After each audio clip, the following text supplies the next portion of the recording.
मी काय बोलायची गरज आहे का आता? एवढा जनसमुदाय आणि आपल्या धाराशिव मतदारसंघातले एवढे भाऊ माझ्या पाठीशी उभे असताना माझा विजय 101% पक्का आहे. तानाजी सावंत साहेब, ज्ञानराज चौगुले साहेब, अभिमन्यू पवार साहेब, राजेंद्र राऊत साहेब, बसवराज पाटील साहेब, सुनील चव्हाण साहेब, तुळजापूरचे आमदार राणा दादा आणि तुम्ही सगळे एवढे जण, तुमच्या सगळ्यांच्या माध्यमातून माझा विजय 1001% पक्का आहे. हा विजय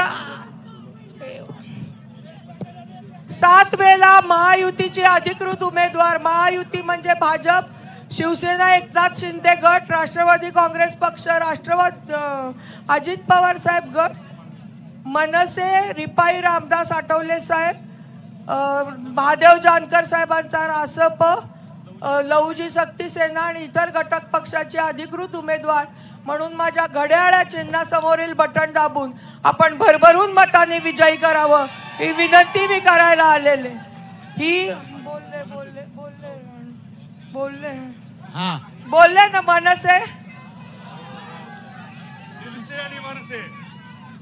ही निवडणूक अर्चना पाटील विरुद्ध कोण अशी नाहीच आहे. ही मोदीजी विरुद्ध राहुल गांधी निवडणूक आहे आणि आपल्याला परत एकदा तिसऱ्या टर्मला मोदीजींना भरभरून मताने विजयी करायचंय. 400 पारचा नारा दिलाय मोदीजींनी, 399चा जुगाड लावलाय त्यांनी, 400 मी आहे. मला दिल्लीला पाठवायला विजयी करा हात जोडून विनंती करते. यानंतर आपल्या सर्वांचे नेते माननीय अजितदादांना विनंती करतो